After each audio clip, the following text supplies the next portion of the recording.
Assalamualaikum warahmatullahi wabarakatuh. Di video ini kami akan membahas laporan hasil studi kasus fenomena penyebaran berita hoax di Indonesia. Kami dari kelompok 9 yang beranggotakan: yang pertama, Andi Yuda Rehan Ilahi; yang kedua, Yuko Herwiansyah; yang ketiga, Muhammad Atif Mamfaruk Tejilik; yang keempat, Zahra Azimah; yang kelima, Andi Tenrioji; yang keenam, Andi Alifia Islamia Cahaya; dan yang ketujuh, Primariono. Latar belakang perkembangan iptek khususnya di bidang teknologi informasi dan komunikasi telah membawa manusia ke era disrupsi digital dengan konektivitas tanpa batas. Idealnya, kemajuan ini di Indonesia harus berlandaskan nilai-nilai Pancasila sebagai pedoman etis dalam inovasi dan penggunaan teknologi. Namun, kenyataannya terjadi kesenjangan antara nilai tersebut dan praktik di lapangan, ditandai dengan maraknya penyalahgunaan teknologi seperti penyebaran hoax. Fenomena hoax kini berkembang menjadi kejahatan siber terstruktur yang memanfaatkan media sosial untuk menyebarkan kebencian, manipulasi, dan isu sara, sehingga merusak kohesi sosial dan mengancam persatuan bangsa. Oleh karena itu, diperlukan analisis komprehensif berbasis Pancasila untuk memahami dan mengatasi penyimpangan ini. Selanjutnya, rumusan masalah. Yang pertama, apa saja bukti faktual kasus penyebaran hoax di Indonesia yang merepresentasikan penyimpangan dalam penggunaan iptek? Dan kedua, bagaimana analisis penyimpangan fenomena penyebaran hoax tersebut jika ditinjau dari masing-masing sila dalam Pancasila? Adapun tujuannya yaitu yang pertama, mengidentifikasi dan memaparkan bukti-bukti nyata serta preseden kasus terkait penyebaran berita hoax di Indonesia. Dan yang kedua, menganalisis secara kritis dan mendalam bentuk pelanggaran nilai ketuhanan, kemanusiaan, persatuan, kerakyatan, dan keadilan sosial yang diakibatkan oleh penyalahgunaan iptek dalam bentuk hoax. Nah, masuk pada pembahasan pertama, yaitu Pancasila sebagai paradigma iptek dan anatomi disinformasi. Dalam filsafat ilmu, pengembangan dan pemanfaatan iptek tidak bersifat bebas nilai. Di Indonesia, teknologi harus berlandaskan Pancasila sebagai pedoman agar kemajuan di digital tetap menjunjung kemanusiaan, keadilan, dan kesejahteraan bersama. Menurut Noto Nagoro, teknologi seharusnya digunakan untuk meningkatkan harkat martabat manusia. Namun, perkembangan digital juga memunculkan gangguan informasi seperti hoax, yang termasuk disinformasi, yaitu informasi palsu yang sengaja dibuat untuk menipu atau merugikan. Penyebaran hoax memanfaatkan teknologi seperti edit foto atau video, deepfake AI, rekayasa sosial, dan akun bot untuk memengaruhi masyarakat secara luas. Oke, sekarang kita masuk ke bukti faktual dan detail kasus penyimpangan iptek penyebaran hoax. Di tahun 2018, masyarakat Indonesia dihebohkan oleh beredarnya foto Ratna Sarumpait dengan wajah bengkak dan lebam melalui Twitter atau X. Ada juga tersebar di WhatsApp dan Instagram. Informasi yang beredar menyebutkan bahwa ia menjadi korban penganiayaan di Bandung. Narasi tersebut cepat memancing simpati publik, kemarahan masyarakat, dan konflik antar kelompok politik. Namun, setelah dilakukan penyelidikan menggunakan teknologi seperti CCTV dan transaksi perbankan dan riwayat telepon, terungkap bahwa Ratna sebenarnya sedang menjalani operasi bedah plastik di Jakarta. Lebam pada wajahnya disebabkan dari efek pasca operasi, bukan akibat dari penganiayaan. Kasus ini membuktikan bahwa teknologi dapat digunakan untuk menyebarkan hoaks, tapi juga mampu mengungkap kebenaran. Kasus kedua adalah disinformasi kesehatan masyarakat. Jadi penyalahgunaan teknologi ini juga terjadi di bidang kesehatan. Salah satunya itu hoaks telur plastik dan beras plastik yang beredar di Facebook serta WhatsApp. Nah, video yang menunjukkan proses pembuatan telur palsu hanyalah rekaman pabrik mainan yang dipelintir konteksnya.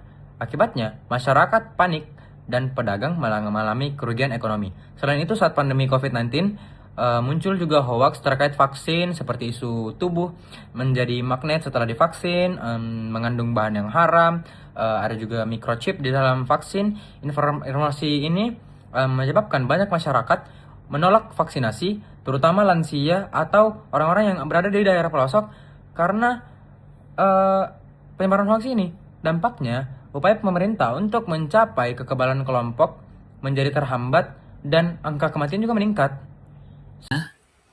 Nah, saya akan menjelaskan tentang bukti faktual dan salah satu bukti faktual dan detail kasus penyimpangan iptek yang saya ambil, yaitu penyebaran hoax. Seperti yang kita tahu, saya akan memberikan contohnya. Nah, contoh yang saya ambil itu rekayasa kebencian berbasis identitas. Pada tahun 2018, masyarakat dirasakan oleh hoax bertema sara mengenai isu penyerangan ulama oleh PKI. Pesan berantai dan video palsu disebarkan melalui media sosial serta grup tertutup dengan tujuan menimbulkan ketakutan. Beberapa video lama kasus kriminal diedit lalu diklaim sebagai bukti adanya serangan terencana terhadap tokoh agama. Setelah diselidiki, sebagian besar informasi tersebut terbukti palsu dan diduga disebarkan oleh kelompok tertentu untuk memecah belah masyarakat. Dampaknya sangat serius. Contohnya, warga saling mencurigai, membentuk ronda malam bersenjata, bahkan terjadi salah tangkap terhadap orang yang tidak bersalah. Lalu, contoh keempat yang saya ambil yaitu kejahatan siber ekonomi berbasis hoax.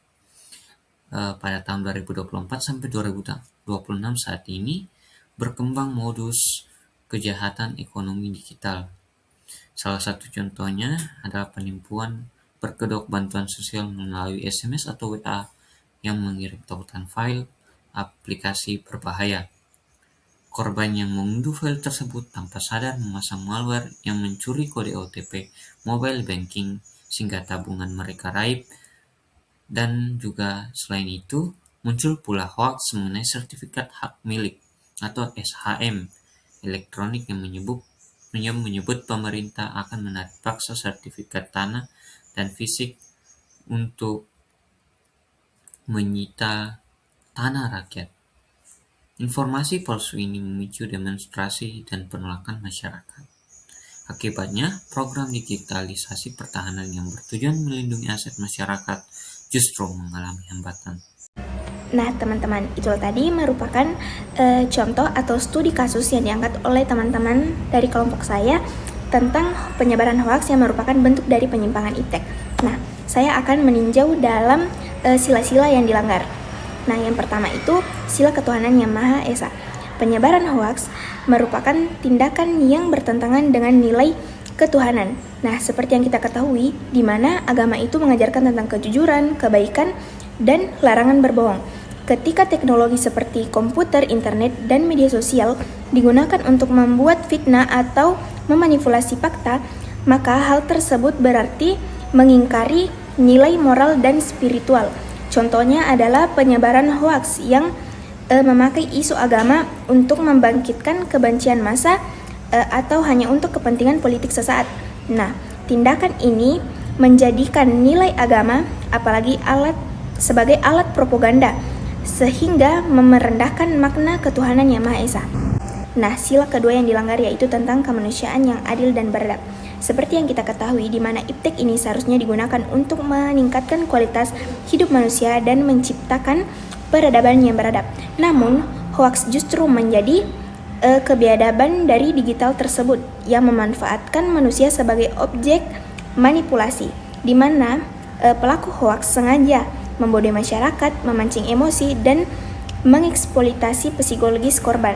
Contohnya pada kasus Ratna Sarumpait, simpati masyarakat dimanfaatkan demi kepentingan politik. Nah, kasus kedua yaitu hoaks vaksin COVID-19, di mana masyarakat kehilangan akses informasi kesehatan yang benar sehingga menolak vaksin dan menimbulkan korban jiwa.